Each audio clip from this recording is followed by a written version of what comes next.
네, 오늘 예배에 나오신 모든 분들을 환영하고 축복합니다. 아멘. 네, 오늘 부를 첫 곡은 꽃들도라는 곡인데요. 이 곡을 부를 때 저희가 하나님의 마음을 잘 생각하고 모든 것 주신 하나님을 생각하면서 이 노래를 불렀으면 좋겠습니다. 아멘. 네, 부르겠습니다. 꽃들도.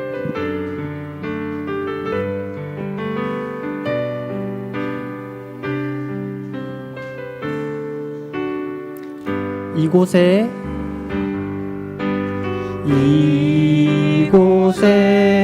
생명샘 솟아나 눈물 골짝 지나갈 때에 뭐잖아 열매 맺히고 웃음소리 넘쳐나리라. 이곳에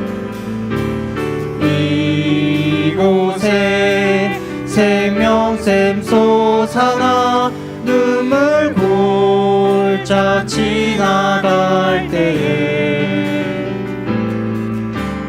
뭐잖아 열매 맺히고 웃음소리 넘쳐나리라. 꽃들도 구름도 바람도 넓은 바다도 찬양하라 예수를. 하늘을 울리며 노래해 나의 영혼아 은혜 주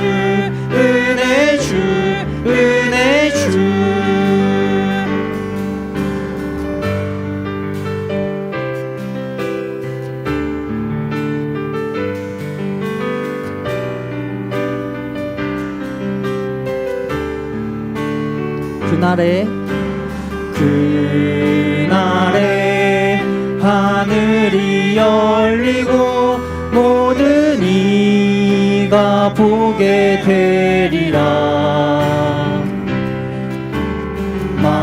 마침내 꽃들이 피고 영광의 주가 오시리라. 그날에 하늘이 열리고 모든 이가 보게 되리라. 마침내 꽃들이 피고 영광의 주가 오시리라. 꽃들도 구름도 바람도 넓은 바다도 찬양하라 예수를. 하늘을 울리며 노래해 나의 영혼아 은혜 주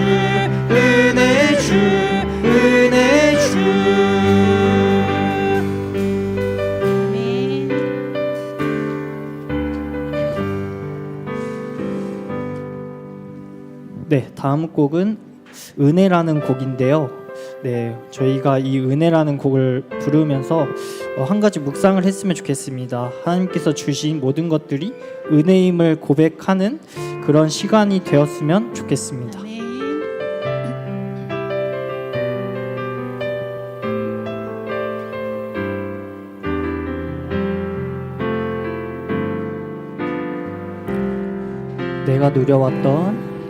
내가 누려왔던 모든 것들이 내가 지나왔던 모든 시간이 내가 걸어왔던 모든 순간이 당연한 건 아니라 은혜였소. 아침 해가 뜨고 저녁에 노을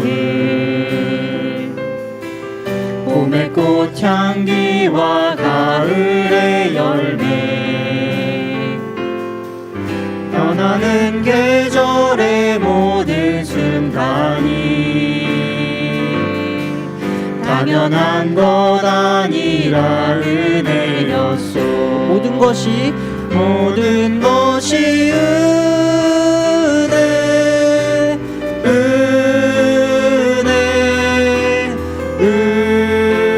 은혜, 한없는 은혜. 내 삶에 당연한 것 하나도 없었던 것은 모든 것이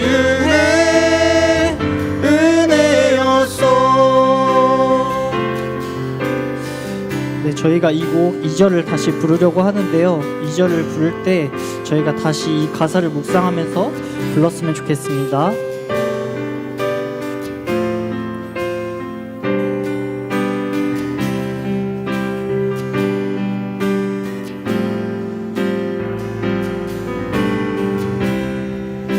내가 이 땅에 태어나 사는 것, 내가 이 땅에 태어나 사는 것, 어린아이 시절과 지금까지 숨을 쉬며 살며 꿈을 꾸는 삶, 당연한 것 아니라 은혜였소. 내가 하나님의 자녀, 내가 하나님의 자녀로 살며 오늘 찬양하고 예배하는 삶, 복음을 전할 수 있는 축복이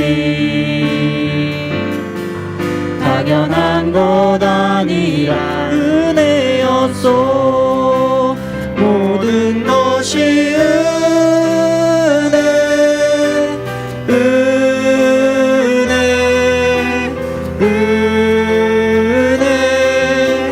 한없는 은혜. 내 삶에 당연한 것 하나도 없었던 것을 모든 것이 은혜였소.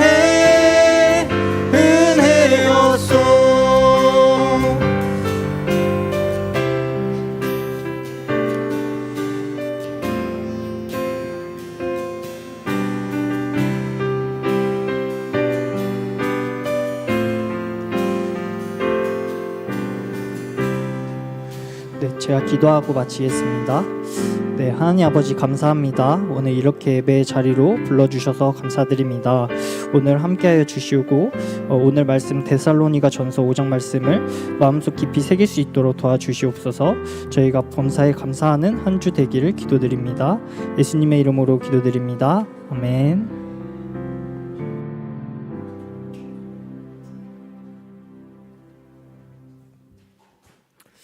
안녕하십니까? 예배를 위해서 가지고 계신 핸드폰은 꺼주시거나 진동으로 해주시면 감사하겠습니다. 다 함께 묵도하시겠습니다.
온 땅이여 여호와께 즐거운 찬송을 부를지어다.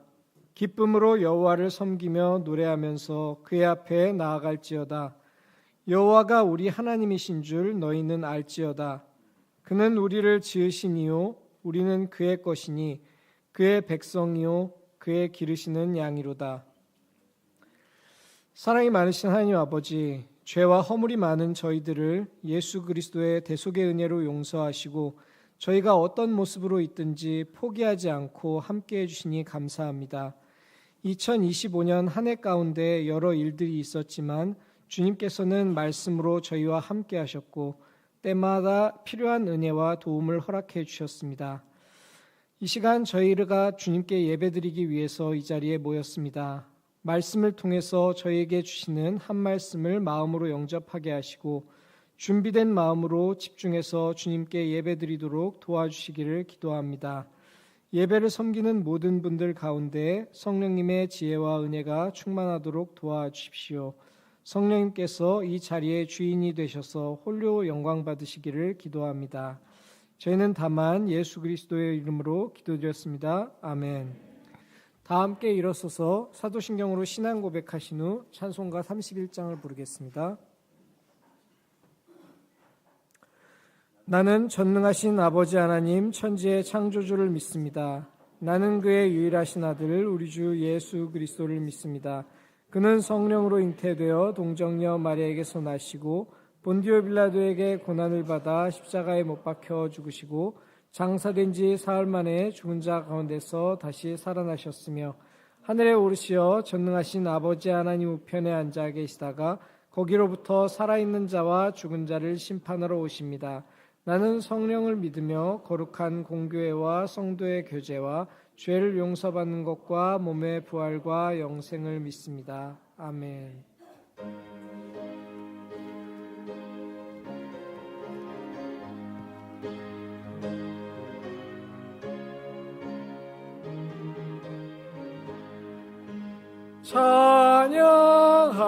찬양하라 복되신 구세주 예수 백성들아 사랑을 전하세 경배하라 하늘의 천군과 천사 주님 앞에 영광을 돌리세 목자같이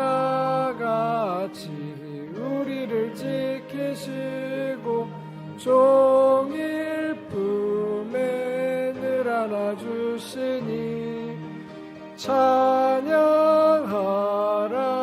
높으신 권세를 찬양 찬양 찬양 영원히 드리세 찬양하라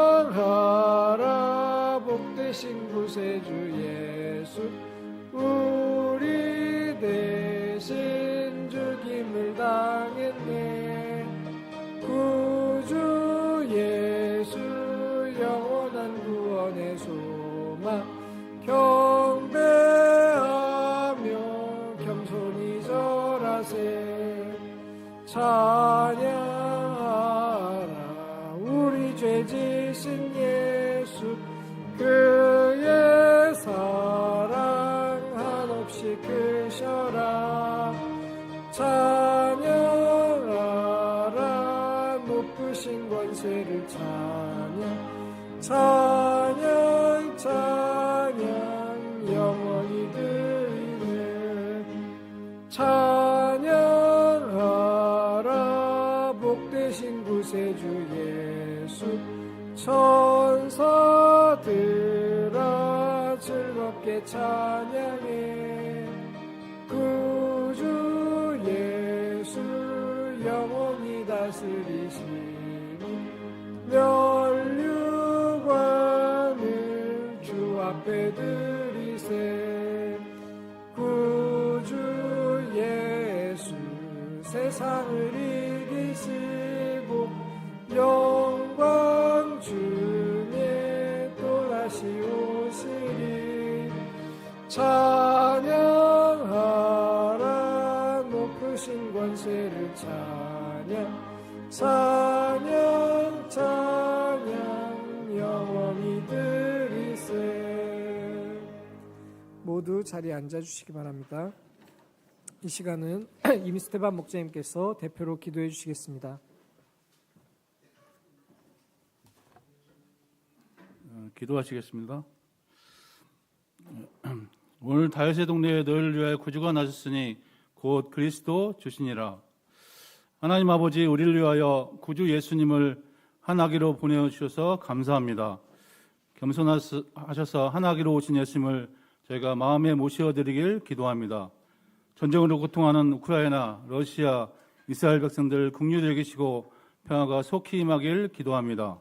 극한 이기심과 소망도 힘든 저희 인생들 불쌍히 여기시고 계속해서 소망의 하나님이 저희와 함께 하시길 기도합니다. 올 한 해도 저희를 돌아보시고 생명의 말씀을 주시고 일용할 양식을 주심으로 영역간에 성장하게 하셔서 감사합니다. 계속해서 자립적인 목자들로 잘 성장하도록 은혜 주시길 기도합니다. 우리 모임이 2041년까지 10만 선교사 파송에 은혜 덧입기를 기도합니다. 선교사님들과 양들의 경제 문제를 지켜주시고 한계없으신 주님을 의지하여 역사를 섬기게 하시길 기도합니다.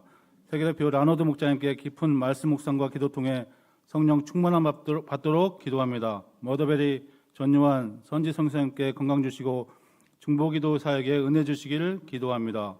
1월 1일에서 3일이 있는 캐나다 몬트리올 제자 수양회를 축복하여 주시옵소서. 중동아시아 선교사님들 위해 기도합니다. 레바논 조 스터드 선교사님 가정의 안전을 지켜주시고 주일 메시지를 권세 있게 섬기길 기도합니다. 제자 양성을 도우시고 믿음으로 한계를 돌파하게 도와주십시오. 사우디 박반석 선교사님께 은혜 주시고 영구 교육할 수 있기를 기도합니다. 카자흐스탄 볼라 목자 자율적인 메신저로 성장케 하시고 가정당 한 명의 양 주시도록 누술탄 존나 멜케 자매들이 목자로 성장토록 기도합니다. 싱가포르 홍요호사 선생님께 민수기 주일 말씀 주시고 최초협의 은혜를 주십시오. 주니어 여호수아 군훈련 대학생활 요한이 건강 은진자매님의 영적 성장 홍폴린 성사님 새벽기도와 말씀 통독에 은혜 주시기를 기도합니다. 내년 5월 선교보고대회 선교사 목자 수양회를 축복해 주시고 은혜 주시기를 기도합니다. 이모세 목자님의 선교사 목자 수양회를 전체를 지혜롭게 잘 섬기시기를 기도합니다. 성수한국 위해 기도합니다. 한국이 하나님의 뜻을 섬기는 목자 나라가 되도록 북한 김정은 위원장의 하나님의 뜻을 따르며 북한 동포들에게 신앙의 자유와 인권이 주어지도록 기도합니다. 하나님의 때에 남북 통일되어 함께 제사장 나라 사명을 감당하도록 기도합니다. 4년째 개청에서 섬기는 포천의 김관래 목자님, 예종 이제임스 목자님에게 성령 충만함 주시고 강건함 주시기를 기도합니다. 일부 청년 학생들 위해 기도합니다. 말씀의 인생 기초를 놓고 예수님의 제자로 성장하도록 기도합니다. 일부 유무세 연마크 김준영 목자님들 성령의 지혜를 던지면서 주 역사를 섬기길 기도합니다. 이배부 최배부 형제자매들이 말씀에 기초한 교제와 사랑 가운데 영적으로 성장하도록 기도합니다. 김누가 베노와 전용환 형제들이 군 광야 훈련을 잘 감당하길 기도합니다. 질병 가운데 있는 목자님들의 건강을 지켜주시고 영역간의 강건함과 치유 주시기를 기도합니다. 송년특강 범사에 감사하라 말씀을 종으로 세우신 최별리 목자님이 은혜롭게 전하시도록 기도합니다. 김보수 목자님이 소감 가운데 그동안 함께 하신 은혜를 잘 나누기를 기도합니다. 주연이 예수님의 이름으로 기도합니다. 아멘.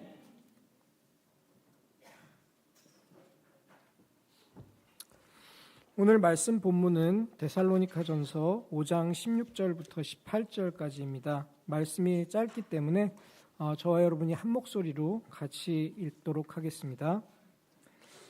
시작. 항상 기뻐하라, 쉬지 말고 기도하라, 범사에 감사하라. 이것이 그리스도 예수 안에서 너희를 향하신 하나님의 뜻이니라. 다음은 특송이 있겠습니다.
아래 모든 성도 감사하며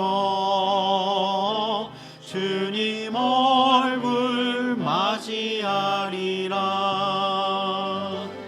언제나 어디서나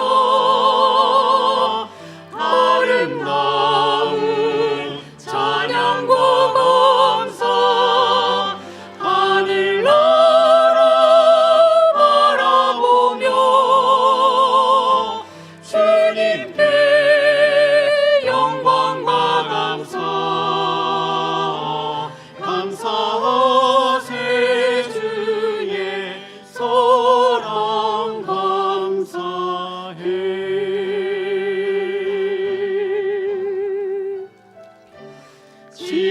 지금까지 함께 하신 주님의 크신 사랑 지난 세월 동행하신 주의 크신 사랑을 감사 내게 베푼 놀라운 축복 약속의 주님 그날에 모든 성도 감사하며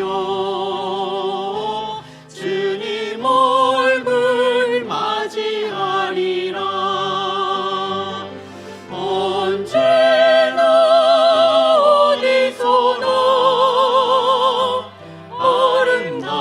아름다운 찬양과 감사 하늘나라 바라보며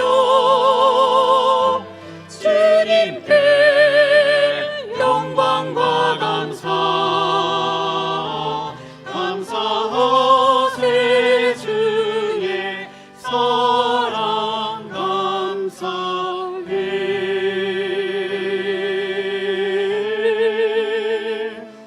주의 사랑 주의 은혜 감사해.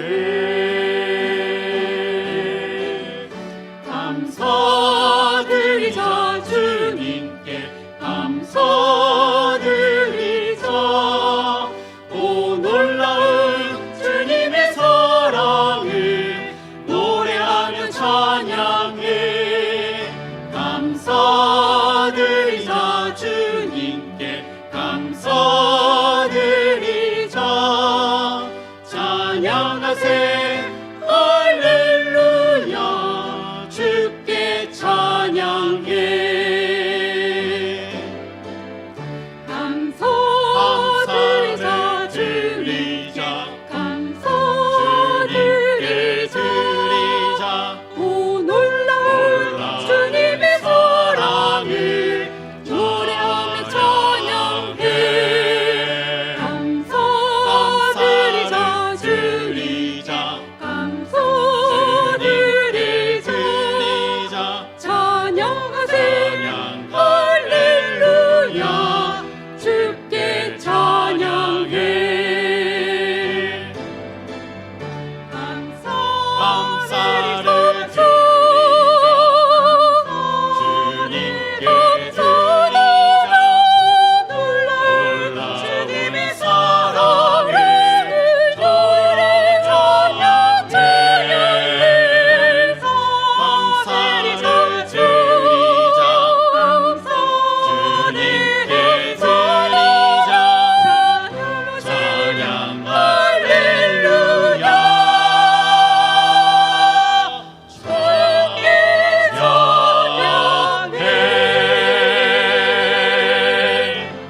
차렷 경례.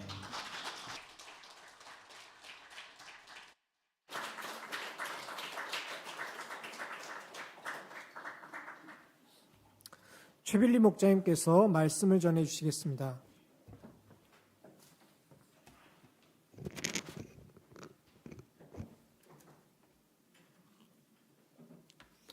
안녕하십니까? 올해 마지막 이렇게 예배를 드리는 여러분의 모습에 이렇게 비장감이 흐르는 것 같습니다. 아무래도 내년부터는 다음 주부터는 한 살을 더 먹으니까 좀 이렇게 감사드리자 하는데 다들 얼굴은 뭔가 비장함이 흐르는 것 같습니다. 네, 그래서 오늘 말씀도 감사하라인 것 같습니다. 자, 그러면 오늘 2025년 이렇게 송년 메시지 제목은 범사에 감사하라입니다. 요절 말씀인 데살로니가전서 5장 16절에서 18절까지 읽어보도록 하겠습니다. 시작. 항상 기뻐하라, 쉬지 말고 기도하라, 범사에 감사하라. 이것이 그리스도 예수 안에서 너희를 향하신 하나님의 뜻이니라. 제가 잠시 기도하겠습니다. 사랑의 주님, 올 한 해를 생각해 볼 때 저희를 지켜주시고 보호하심을 감사합니다. 모든 것이 하나님의 은혜임을 깨닫습니다. 이 시간 저희 인생이 하나님을 또 기쁘시게 하는 인생이 되기를 기도합니다. 저희는 예수 그리스도의 이름으로 기도했습니다. 아멘. 중학생 시절 제 마음에 와닿는 말이 있었습니다. 소년은 늙기가 쉽고 학문은 이루기가 어렵다. 그 소년이 벌써 이렇게 중년이 되어버렸습니다. 인생이 이처럼 살같이 지나가는데 한 해가 지는 것은 참으로 빠른 것 같습니다. 또 한 해가 저물어가는 시점에서 생각해 볼 때 목자는 늙기가 싫고 캠퍼스 사역은 이루기가 어렵다라는 생각이 듭니다. 제자 삼기는 힘든데 어느덧 목자님들과 사모님들의 피부에는 노화, 머리카락에는 백화, 머리에는 사목화가 진행되는 게 안타깝습니다. 그럼에도 우리가 근본적으로 기뻐하고 감사할 수 있는 것은 영원하신 하나님의 사랑을 믿기 때문입니다. 오늘 말씀을 통해 신자인 우리가 왜 근본 기뻐하고 감사할 수 있는지, 또 어떤 상황에도 기뻐하고 감사해야 되는지를 나누는 시간이 되기를 기도합니다. 파트 1, 항상 기뻐하라. 다 함께 16절을 읽겠습니다. 시작. 항상 기뻐하라. 쉬지 말고 기도하라. 범사에 감사하라. 이 말씀을 뒤집어 보면 우리의 삶이 기쁜 일이 별로 없고, 기도하지 않으면 무너지고, 감사할 수 없는 일로 가득하다는 것을 알 수가 있습니다. 이 말씀은 우리의 삶의 현실을 직시하게 해줍니다. 이 말씀은 삶이 순조롭다는 전제하에서 주어진 이상적인 권면이 아닙니다. 오히려 삶이 어렵다는 상황을 전제로 그 안에서 우리가 행해야 되는 명령을 말씀하고 있습니다. 그런데 내가 지금 병들었는데, 나의 사랑하는 가족이 세상을 떠났는데 어떻게 항상 기뻐할 수 있을까? 그러기에 이 말씀은 현실적이지 않거나 현실을 부정하고 낙관주의로 살라는 말로 생각될 수 있습니다. 하지만 성경은 인간의 고통을 부정하지 않습니다. 욥이 고난을 받을 때, 야! 너 기뻐해야지! 이렇게 말하지 않았습니다. 시편은 절규, 분노, 슬픔으로 가득합니다. 그러므로 오늘 말씀에 나오는 기쁨은 사람들이 생각하는 기분 좋음이나 행복한 감정과는 다릅니다. 사람은 기쁨을 감정의 상태로 생각합니다. 하지만 항상 기뻐하라는 이 말씀에서 기쁨은 감정이 아님을 말하고 있습니다. 그럼 기쁨이 감정이 아니면 무엇일까요? 그것을 이해하기 위해 먼저 사람이 어떤 경우에 기쁨을 느끼는지를 생각해 보겠습니다. 사람이 느끼는 기쁨에는 상황이 주는 기쁨, 또 성취가 주는 기쁨이 있습니다. 상황이 좋고 큰 성취를 할 때면 기쁨이 막 솟구칩니다. 그럼 구체적으로 어떤 기쁨이 있을까요? 먼저 젊은 사람들의 기쁨 중 하나를 생각해 보겠습니다. 프랑스 소설 셀레스트에서 나왔던 시로 거기에 곡을 붙여 근 200년간 사람들이 공감을 하며 사랑을 받아온 곡이 있습니다. 프레지 아르다모, 사랑의 기쁨입니다. 프레지 아르다모 나투레 관 모모 샤르당 다모두레 두떼 라비에. 네. 뭐 가사 이해되시죠? 뭐 가사가 이해가 돼서 뭐 박수를 치시는 것 같은데, 네, 그렇습니다. 그래서 20대 시절에 좋아했던 노래인데, 말씀을 준비하면서 사람들은 사랑의 기쁨에 대해서 어떻게 생각하는지 한번 가사의 전체 내용을 한번 알아봤습니다. 내용은 이렇습니다. 사랑의 기쁨은 한순간이지만 사랑의 고통은 영원하죠. 당신은 아름다운 실비아를 위해 나를 떠났지만 이제 그녀도 다른 연인을 찾아 당신을 떠나가는군요. 아름다운 운일이라서 아름다운 내용을 담고 있을 줄 알았는데 한마디로 차고 차이는 내용이었습니다. 이것이 이성의 사랑이라는 현실을 말하고 있습니다. 뭐 좀 더 읽어보도록 하겠습니다. 저 시냇물이 끝없이 흐르는 한 당신을 영원히 사랑하리라고 실비에는 말했지만 물은 아직도 흐르는데 그녀는 변했습니다. 사랑의 기쁨이라기보다는 사랑의 슬픔에 가까운 가사였습니다. 사람들은 영원한 것을 꿈꾸지만 사랑의 슬픔은 변하는 사람의 마음에 있음을 알 수 있습니다. 그러면 나이가 들수록 무슨 기쁨이 있을까요? 물질이 쌓이는 기쁨이 있습니다. 영화 변호인에서 보면 주인공이 돈을 쓸어 모으면서 기뻐하는 장면이 나옵니다. 누가복음에 나오는 부자는 물질을 많이 벌었습니다. 너무 소출이 많아서 저장할 장소가 없었습니다. 그는 너무 기뻐서 하하하하, 내 영혼아, 여러 해 쓸 물건을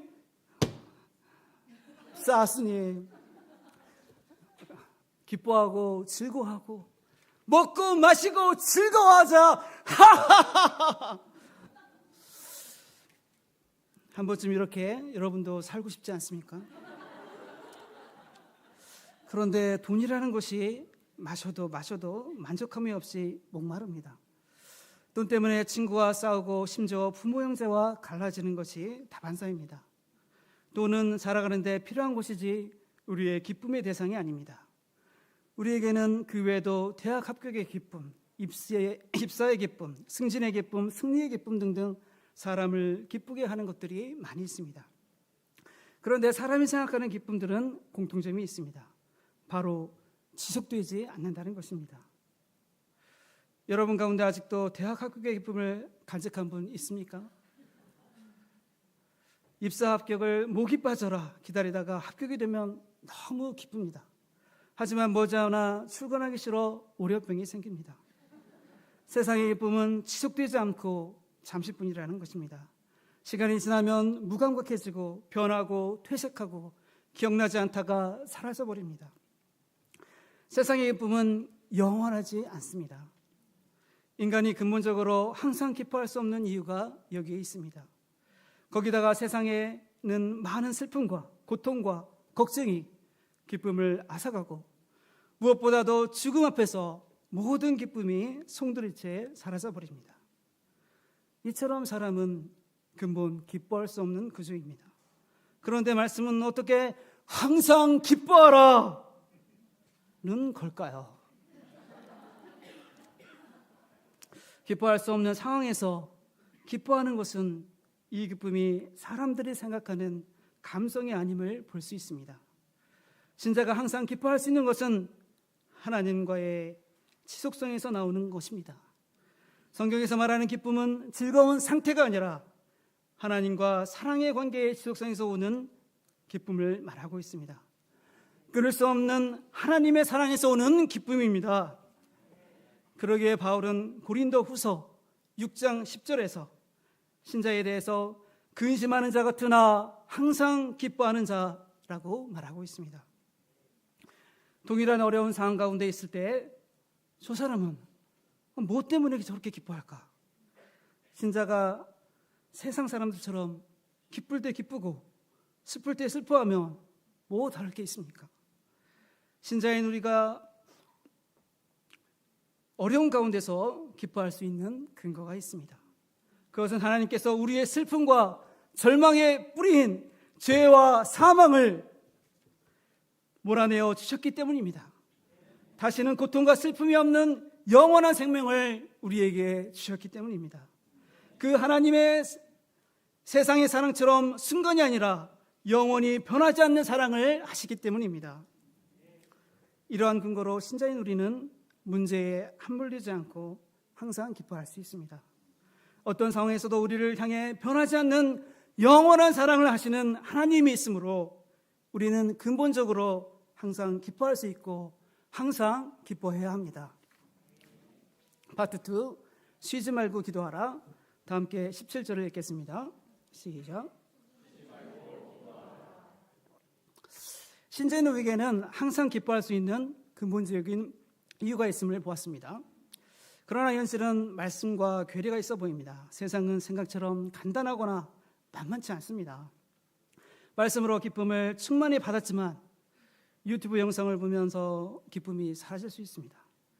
회사에서 직장 상사의 한마디에, 가족의 말 한마디에 기쁨이 짜증으로 변할 수 있습니다. 그리고 현실적인 문제 앞에서 기쁨이 흔적도 없이 사라질 수 있습니다. 우리가 쉬지 말고 기도해야 하는 이유가 여기 있습니다. 기도는 우리의 영적인 호흡입니다. 사람이 영적인 호흡을 하려면 산소 탱크이신 하나님과 연결되어 있어야 합니다. 그런데 이 기도로 우리가 하나님과 연결되는 것을 가장 싫어하는 원수가 있습니다. 바로 사단, 거짓의 영입니다. 예수님은 요한복음 8장 44절에서 그는 처음부터 살인한 자요 진리가 그 속에 없으므로 거짓을 말할 때마다 제 것으로 하나니 이는 그가 거짓말쟁이요 거짓의 아비가 되었습니다. 예수님은 사단의 존재에 대해서 말씀하십니다. 예수님이 이 세상에 오심으로 인류 역사상 보이지 않던 사단의 존재가 드러나게 되었습니다. 우리가 문제 앞에서 막 기도하려고 하면 사단은 뭐 기도한다고 현실적으로 되는 게 뭔데? 의심을 심습니다. 헌금을 내려가면 야 지금 11조 할 때야?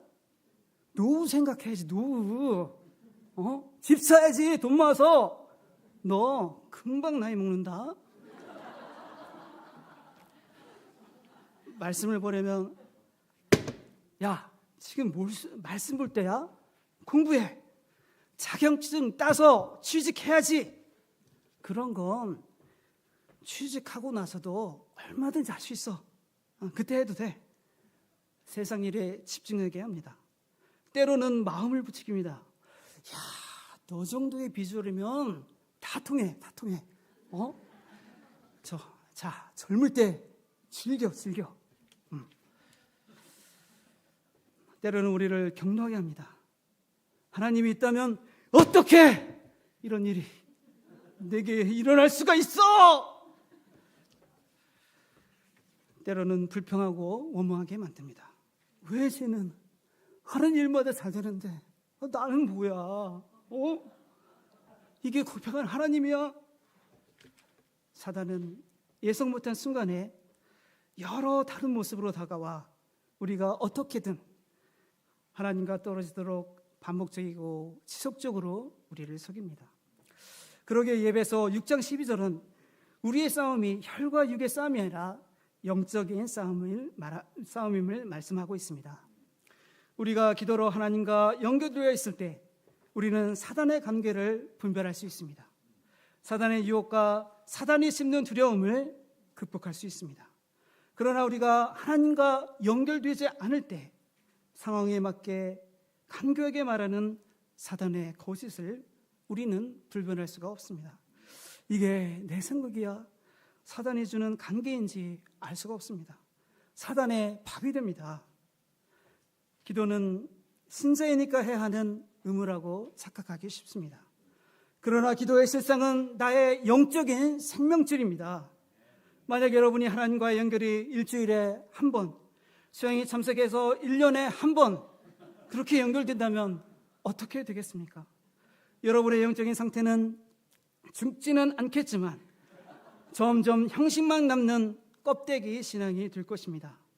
매개 없이 시들시들 비실비실 하게 됩니다. 쉬지 말고 기도하라는 것은 하나님과의 연결이 끊어지지 말라는 뜻입니다. 기도하지 않으면 시험에 들게 되어 있습니다.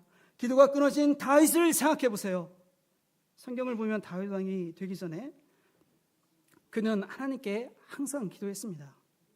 전쟁 때 하나님께 어떻게 해야 할지를 항상 물었습니다. 그런데 그가 왕이 되어서 모든 일이 평안할 때 그의 마음이 변했습니다. 그는 늦게까지 잠을 자며 게으름과 안일에 거하다가 정욕의 유혹에 넘어졌습니다. 자기 부하의 아내와 불륜을 저지르고 이를 숨기려고 자기 부하를 살인하는 아주 비열한 짓을 했습니다. 이러한 그의 모습을 보면서 이 다윗 왕이 왕이 되기 전 그 의로웠던 다윗이 맞는가 의심이 될 정도입니다. 하나님과 연결된 다윗과 하나님과 연결이 끊어진 다윗의 모습은 사실상 같은 사람이 아니었습니다. 반면 하루 3번 기도한 다니엘은 어떠합니까? 그를 죽이려고 음모를 꾸미는 수많은 적들 앞에서 그는 가시나무 떨듯 떨지 않았습니다. 죽을 것 같은 두려움 앞에서도 평소처럼 기도하고 의연하였습니다. 다니엘의 이 비범함은 도대체 어디에서 나온 걸까요? 이 두 사람의 차이는 타고난 용맹함도 의로움도 아닙니다. 인간적으로 볼 때 다윗이 더 용맹하고 처음에는 다윗이 다니엘만큼 의로웠습니다. 두 사람의 차이는 쉬지 않는 기도, 하나님과의 연결 여부에 있었습니다. 하나님과 연결되지 않을 때 우리는 상황에 압도됩니다. 영적인 분별력이 없어서 다윗처럼 사단의 밥이 되어 유혹에 넘어가고 죄에 끌려다니는 삶을 삽니다. 두려움의 종이 되어 상황에 웃고 울게 됩니다. 쉬지 않고 기도하라는 것은 나를 지키는 하나님과의 연결입니다.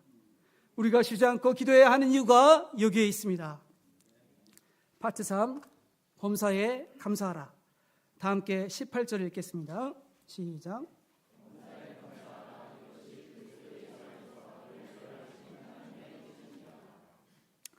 범사에 감사하라는 말씀은 모든 상황과 일에서 감사하는 마음을 가지라는 뜻입니다. 기쁨과 슬픔, 성공과 실패, 병들고 아픈 상황 등 삶의 모든 순간과 평범한 일상에 감사하라는 태도를 말합니다.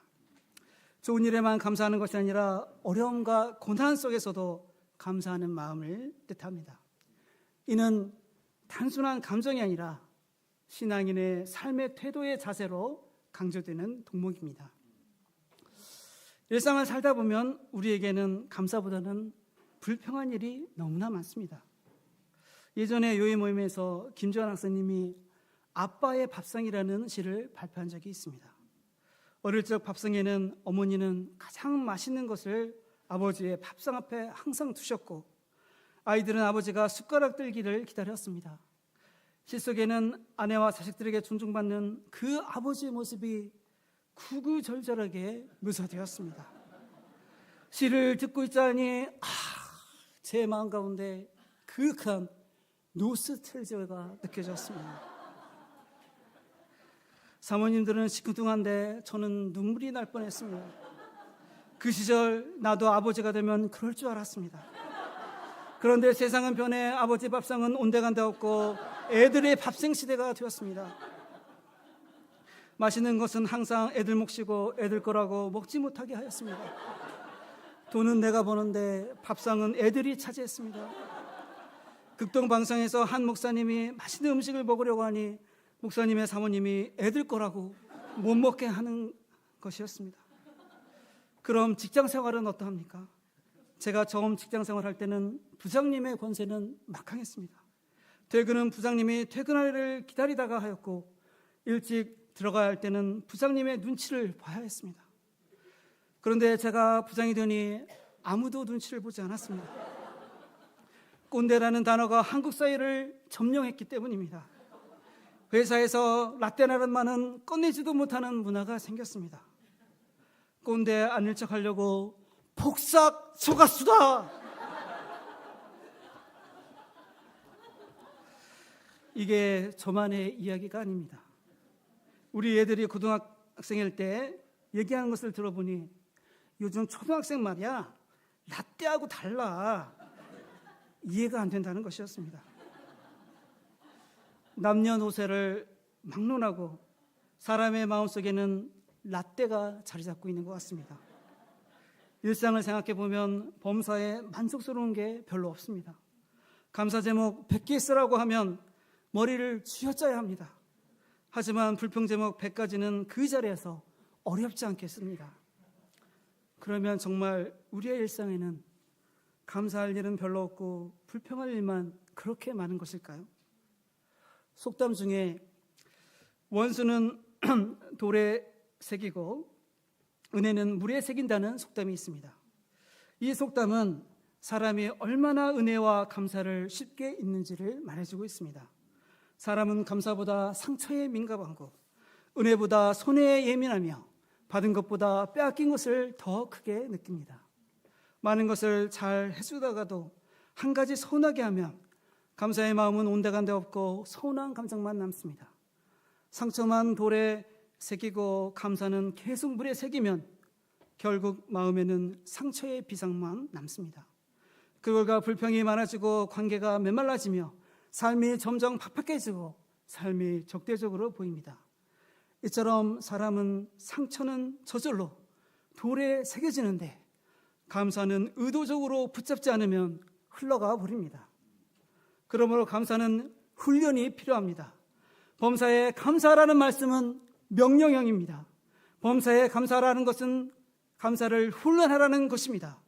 감사는 감사할 일이 있을 때만 드는 감정이 아니라 삶의 태도이기 때문입니다. 그러면 이러한 의문이 듭니다. 내가 지금 너무 억울한 일을 당했는데, 내가 지금 아픈데, 돈은 없고 취직은 안 되는데, 되는 일이 하나도 없는데 어떻게 감사라는 것입니까? 불평의 말이 나오는 그 상황에서 내 허벅지를 꼬집어가며 감사해야 되는 것입니까? 과거 저는 일이 생각대로 안 될 때면 이 명언을 주문을 외우듯 읊조리곤 하였습니다. 삶이 그대를 속일지라도 슬퍼하거나 노여하지 말라. 슬픈 날은 참고 견디면 기쁜 날이 오리니. 하지만 이러한 날은 잘 오지 않았습니다. 이러한 자기 의지와 자기 주문은 오래가지 못하고 한계가 찾아왔습니다. 실제 우리가 삶을 살다 보면 삶이 나를 속이는 것처럼 느껴질 때가 많습니다. 그때 두 가지 선택이 있습니다.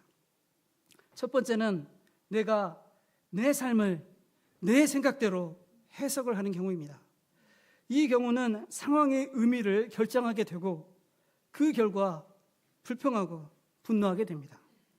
그것이 계속 쌓이면 인생을 냉소적으로 바라보게 됩니다. 범사에 절대 감사할 수 없는 구조입니다. 두 번째는 내가 아니라 하나님을 내 삶의 해석자로 두는 경우입니다. 이 경우 상황은 의미가 아니라 하나님께 하는 질문이 됩니다. 의미는 하나님이 부여합니다.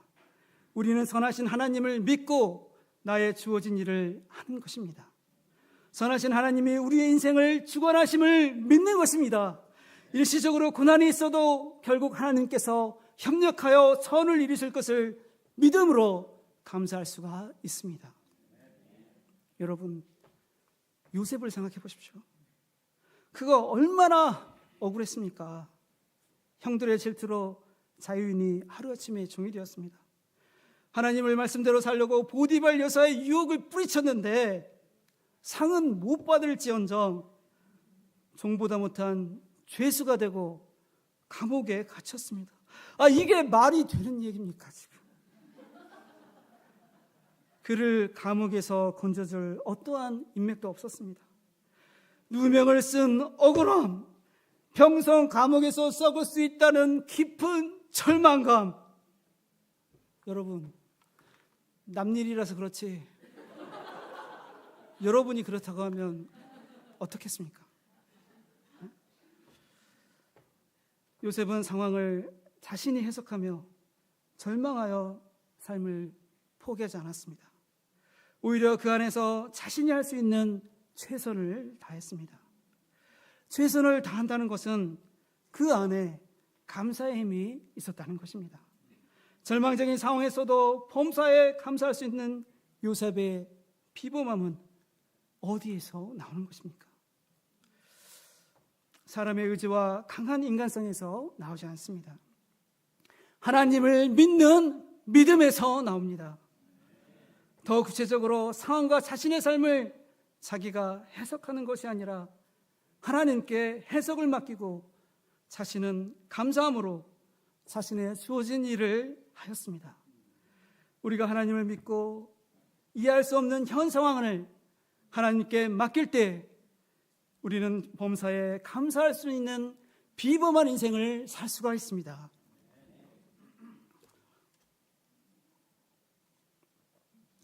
저는 20대를 세상과 믿음 사이에 양다리를 걸치며 차지도 덥지도 않은 신앙생활을 하였습니다. 그렇게 살던 저에게 30대는 문제의 연속이었습니다. 첫 직장이 어려워지면서 받은 공고사직은 저에게 깊은 충격을 주었습니다. 그러나 깊은 충격만큼 겸손해졌습니다. 생각지도 못한 태아의 장애 문제 앞에서 하나님이 믿음으로 살고자 하는 우리 가정에게 어떻게 이루어질 수 있는지 깊은 절망감이 들었습니다. 어린아이들을 두고 젊은 나이에 소천한 누나를 생각할 때 인생의 깊은 허무함이 느껴졌습니다. 새로 얻은 직장은 몇 개월간 월급을 받지 못하여 마이너스 통장엔 5만 원이 남아 있었습니다. 계속되는 문제 앞에서 삶이 고통스러워 엘리야의 과부처럼 마지막 5만 원을 쓰고 죽자 생각이 들었습니다. 그때마다 목사님들이 저에게 여름 수양의 강사를 하도록 하였습니다. 연속되는 인생의 문제 앞에서 이까짓 여름 수양의 강사가 무슨 의미가 있나 생각되기도 하였습니다.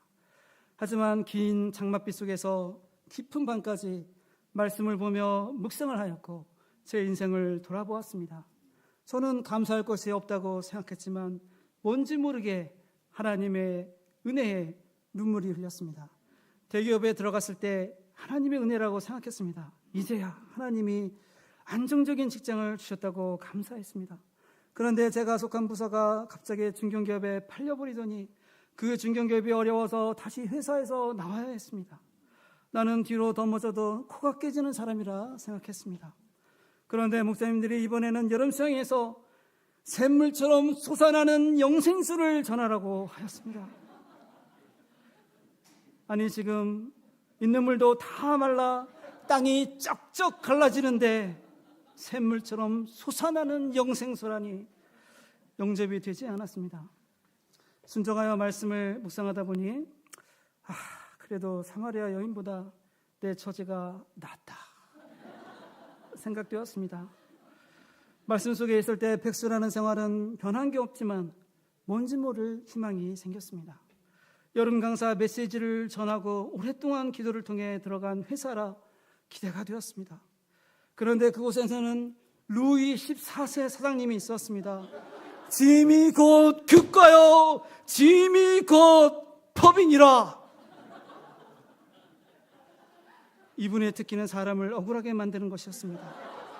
언젠가 한 번은 너무 억울해서 사극에 나오는 신하가 되어서 전하 억울합니다 전하 외치며 왜 돌로 자기 머리를 피범벅이 되도록 찢고 또 찢는지 그 심정이 이해가 되었습니다. 그런데 아이러니하게도 하나님은 그 사장님을 쓰셔서 제가 석박사 과정을 지원받게 하셨습니다. 박사학위를 받고 교수로 임명되었을 때 저는 그 사장님을 찾아가 감사의 선물을 드렸습니다. 저는 상황 앞에서 불평하고 원망하는 부정한 입술을 가졌습니다. 그러나 선하신 하나님은 그 상황을 제 생각대로 해석하지 않으시고 때마다 강사로 세우시고 말씀을 묵상하게 하셨습니다. 저는 왜 이런 상황을 주시는지 당신은 알 수가 없었습니다. 하지만 하나님을 믿고 저의 주어진 일에 최선을 다할 때 하나님은 승리를 주셨고 고난의 의미를 알게 하셨습니다. 부정한 입술로 불평하고 믿음 없이 행하던 이 죄인을 오래 참으시고 믿음으로 살게 하시는 하나님께 감사와 찬송을 드립니다. 항상 기뻐하고 쉬지 말고 기도하고 범사에 감사하는 것은 우리를 향한 하나님의 뜻입니다. 이제 올 한 해도 뉘어지고 있습니다. 수평선 끝자락에 서 있습니다. 올 한 해를 생각할 때 여러분은 어떻게 사셨습니까? 하나님의 뜻대로 사셨습니까? 아니면 자신의 감성대로 사셨습니까? 하나님의 뜻은 우리가 항상 기뻐하고 쉬지 말고 기도하고 범사에 감사함으로 하나님의 형상을 본받게 하고자 함에 있습니다. 상황에 따라 혈과 육으로 행하지 않고 하나님의 뜻대로 행할 때 신자인 우리가 하나님의 뜻을 이루게 됩니다. 내 삶을 내 뜻대로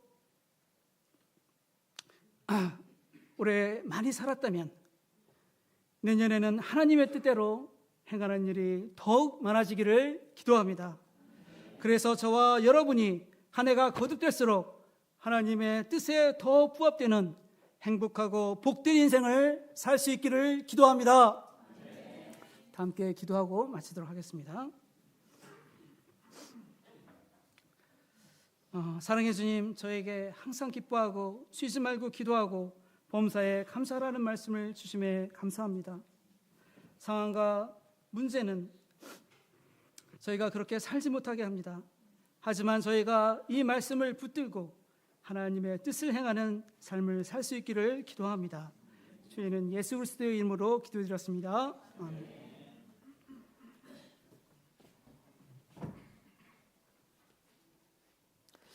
다 함께 일어서서 찬송가 66장을 2절까지 부르겠습니다.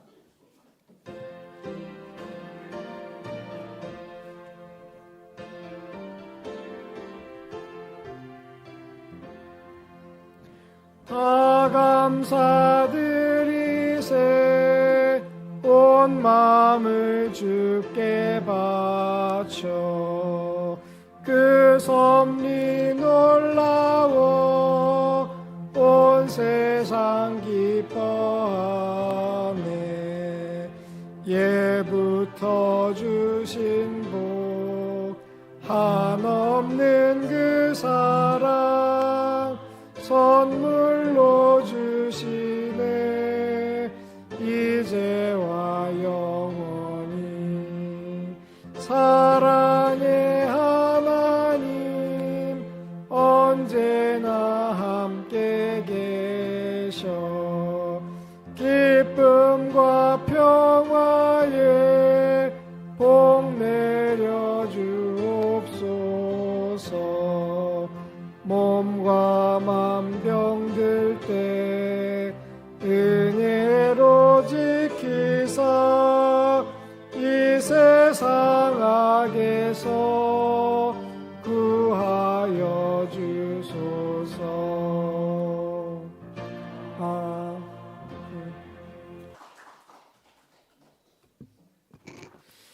다 함께 찬송가 66장을 3절만 부르겠습니다.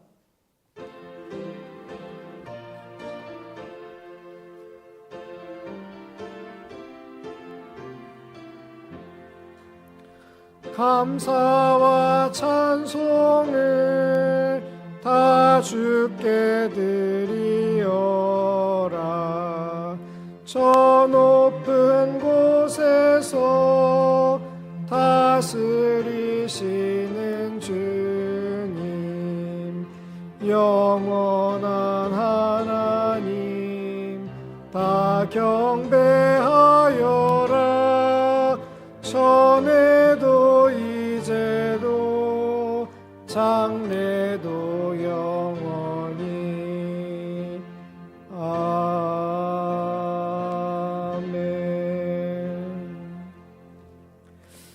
이 시간에는 각자 준비한 헌금을 하나님께 드리는 시간을 갖도록 하겠습니다.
다 함께 기도하시겠습니다. 사랑과 은혜가 풍성하신 하나님 아버지, 이 시간 범사에 감사하라 말씀 주시니 감사합니다. 저희는 눈에 보이는 상황과 사람으로 인해 흔들릴 때가 많이 있습니다. 그러나 사도 바울은 성도들이 범사에 하나님을 바라보고 경외하며 감사하고 살도록 권면하고 있습니다. 저희에게 보이지 않는 것을 보는 믿음을 주셔서 말씀대로 살아갈 수 있기를 기도합니다. 하나님 아버지, 주님께서 지난 한 해 동안 저희에게 베풀어 주신 은혜를 기억하고 감사를 드립니다. 하나님께서는 변함없는 말씀의 은혜로 삶의 중심을 잡아주셨습니다. 새해에는 더 많은 사람들이 주님이 주신 은혜와 기쁨을 누리며 살기를 기도합니다. 우크라이나 전쟁이 속히 끝나고 가자 지구에도 완전한 평화를 회복시켜 주십시오. 각지에서 복음의 등불을 들고 계신 선교사님들과 현지 목자님들께 주님의 위로와 은혜와 필요한 도움이 풍성하게 있기를 기도합니다. 건강 문제로 고통받고 계신 분들께 치유와 회복을 이루어 주시기를 기도합니다. 하나님 아버지, 이 시간 저희들에게 베풀어 주신 은혜에 대하여 헌금을 드리고자 합니다. 저희가 드린 헌금이 하나님께서 기뻐하시는 선한 일에 쓰여지기를 기도합니다. 저희는 다만 예수 그리스도의 이름으로 기도드렸습니다. 아멘. 윤모세 목자님께서 광고 말씀해 주시겠습니다. 네, 요절 말씀 같이 한번 읽겠습니다. 요절이 전체 본문인데 같이 한번 읽겠습니다. 항상 기뻐하라. 시작. 항상 기뻐하라. 쉬지 말고 기도하라. 범사에 감사하라. 이것이 그리스도 예수 안에서 너희를 향하신 하나님의 뜻이니라. 예, 너무나 유명한 말씀이죠. 오늘 두 시니어 목사님들 통해서 말씀과 소감을 허락하신 것을 감사합니다. 아마 주일 메시지 중에서 가장 많이 우리가 웃었던 그런 말씀이고 또 가장 감동이 된 소감이 아닌가 생각이 됩니다. 연말에 이렇게 하나님께서 은혜 주신 것 감사합니다. 이 말씀 너무나 유명하고 또 가훈으로 많이 삼는 말씀, 또 개인 요절로도 많이 삼죠. 저도 그 핸드폰 안쪽에 케이스에 보면 거기 이 말을 새겨놨어요. 항상 참 이 말씀 생각하면서 많은 힘을 얻고 때마다 아주 방향을 잡게 됩니다. 그냥 그 기뻐하라, 기도하라, 감사하라 그러면 뭐 내가 좋은 일 있으면 기뻐하고 뭐 기도하고 싶으면 기도하고 또 뭐 잘 될 때 감사하고 그렇게 할 수 있죠. 그런데 이 말씀이 비범한 이유는 그 앞에 있는 부사들 때문에 그렇잖아요. 항상 쉬지 말고 범사에, 범사란 건 뭡니까? 모든 일에, 모든 어떤 상황에서도 감사하라. 그러니까 이것은 우리가 세상에서 무슨 좋은 일 만나면 즐거워하는 그런 감정의 차원이 아니라 믿음의 차원이구나 하는 것을 알 수가 있어요. 왜 우리가 이렇게 항상 기뻐하고 기도하고 감사할 수가 있습니까? 하나님 때문이죠. 하나님 때문. 오늘 빌리 목사님 말씀하셨듯이 하나님의 사랑 때문에, 하나님이 전능하시고 만물을 주관하시고 섭리하시는데 이 하나님께서 우리를 너무나 사랑하시니까 이 하나님으로 인해서 우리가 언제든지 이제 감사하고 기뻐할 수가 있는 것입니다. 무엇보다 하나님께서 우리에게 이미 주신 영원한 생명, 이 한마디로 끝나는 거 아니겠습니까? 영원한 생명. 내가 이 세상에서 다 잃어버려도 다 얻게 되거다. 이 세상에서 다 잃어버려도 다 얻게 됩니다. 축구에 그런 게임이 있더라고요. 어떤 비디오를 보니까 5대4로 역전한 그 게임이 있더라고요. 우리나라가 그랬는지 제가 잘 모르겠는데 4대0으로 치다가 5대4로 이겼어요. 마지막 순간에. 그러니까 그것을 아는 어떤 사람이 그걸 비디오를 보는데 그 장면 속에서는 1대0으로 질 때, 2대0으로 질 때, 3대0으로 질 때 막 사람들이 절망하고 슬퍼하고 괴로워하고 어떤 관중이 그냥 집에 가버려. 4대0. 근데 이것을 아는 사람은 그걸 보면서 뭘 느끼겠습니까? 참 얼마나 역전의 드라마가 펼쳐질 것인가. 매번 골을 먹을 때마다 기뻐하는 거죠. 그 결과를 알면 이렇게 실패같이 보이는 가운데도 이제 항상 기뻐할 수가 있습니다. 우리가 지난 한 해 돌아볼 때 여러 가지 삶의 굴곡이 있었고 지금도 진행 중일 수 있습니다. 그러나 우리는 이런 상황 때문이 아니라 우리를 사랑하시는 하나님을 믿음으로 기뻐하고 기도하고 감사해야 되겠습니다. 이것이 하나님의 뜻이라고 말씀을 분명히 하세요. 우리는 기도할 때마다 그렇게 묻습니다. 하나님의 뜻이 무엇입니까? 내가 뭘 하면 좋겠습니까? 하나님의 뜻 보여주세요. 여기 명확히 돼 있어요. 하나님의 뜻은 우리로 하여금 항상 감사하고 기도하고 이제 기뻐하는 이런 것이 이제 하나님의 뜻입니다. 이 말씀은 우리를 부담스럽게 하는 명령이 아니라 정말 생명의 말씀, 우리를 축복하고자 하시는 말씀이라고 할 수 있습니다. 우리가 이런 말씀 붙들지 않으면 세상 사람들과 같이 세속에 매몰되어 가지고 그냥 하루하루 세상의 풍파에 매여서 살아갈 수밖에 없죠. 그러나 이 말씀이 있을 때 우리가 세상 사람들과 다르게 비범하게 살게 되고 그 결과가 무엇이냐면 우리가 예수님의 형상을 닮아가는 사람이 된다는 거예요. 그것이 로마서 8장 39절에 나오는 또 마달 대신 그리스도를 닮게 하시는 하나님의 뜻이라고 되어 있지 않습니까?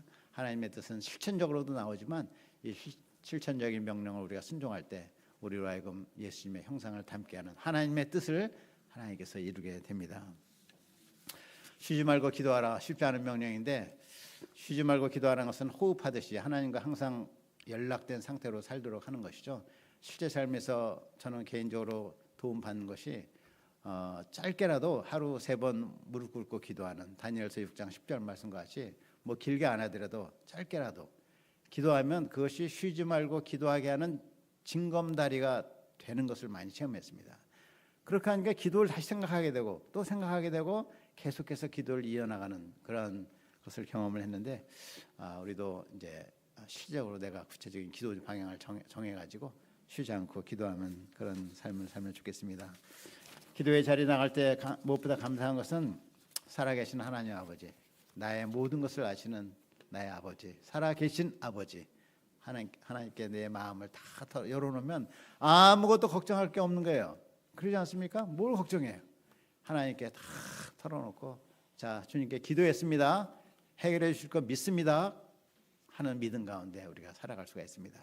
우리가 새해 기도하는 가운데 기도의 기쁨을 누리고 기도의 축복을 누리는 저 여러분 되기를 바랍니다. 자, 광고 말씀 드릴게요. 오늘 송년 예배 드리게 하신 것을 감사를 드립니다. 오늘까지 드린 성탄 보배 헌금 내년도 세계선교 보고대회 역사위에서 사용하고 또 여유가 되면 우리 자체 구제를 하고자 하고 있습니다. 예, 이번 주가 송년이고 또 다음 주 신년인데 우리가 이제 연요절 쓰면 좋겠습니다. 연요절 말씀 저는 작년과 같이 올해도 에스라서 7장 10절 에스라가 여호와의 말씀을 연구하고 준행하며 가르치기를 결심하였었더라 말씀 다시 붙들게 됐습니다. 하나님의 말씀 사랑하고 연구하고 제가 지키고 가르치는 일에 힘쓰고자 합니다. 저희도 연료절 쓰도록 하겠습니다. 예, 오늘 송년 감사제 식사 같이 합니다. 오늘 100주년 기념관에서 하고요. 나가실 때 그 식권을 받아가시기 바랍니다. 100주년 기념관에 다른 데서 오신 분들도 같이 식사하기 때문에 우리가 요일별로 좀 모여가지고 교제하면서 식사하시면 좋겠습니다. 식사 후에 오늘 송년 감사제 있습니다. 2시 반 이곳에서 2시 반에 하겠습니다. 예, 건강 위해서 기도 필요하신 분들 위해 기도해 주시고 특별히 김한드레 목사님 위해서 기도하시면 좋겠습니다. 다음 주 주일 예배 신년 1강인데 요한복음 13장 우리 윤마크 목사님 전하도록 하겠습니다. 예, 다 같이 일어나서 주기도문 찬양하겠습니다.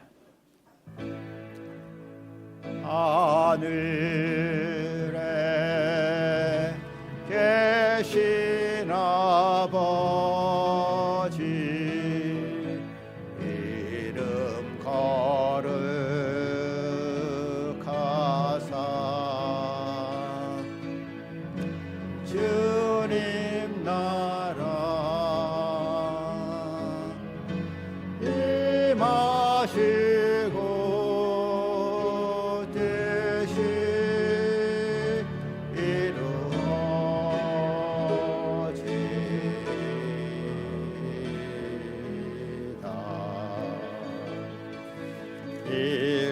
일용할 양식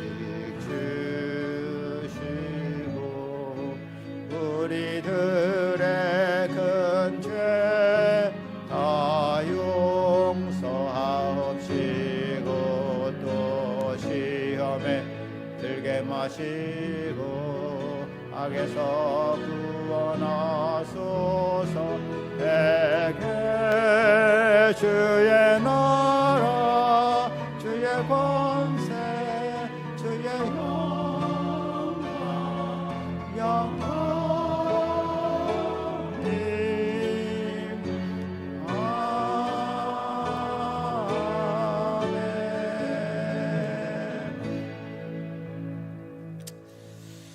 만물을 주관하시고 우리를 지극히 사랑하시는 선하신 하나님 아버지를 인해서 감사를 드립니다. 이 하나님이 우리의 아버지가 되셔서 우리의 모든 삶을 지켜주시고 섭리하시고 선하게 인도하심을 믿고 감사합니다. 이 하나님으로 인해서 우리가 항상 기뻐하고 쉬지 말고 기도하고 범사에 감사할 수 있습니다. 이 귀한 하나님의 뜻을 저희가 심령에 새기고 새해 순종하는 가운데 하나님을 기쁘시게 하고 우리도 주님이 주시는 충만한 복을 누리는 삶을 살도록 인도하여 주시옵소서. 감사하고 예수님의 이름으로 기도했습니다. 아멘.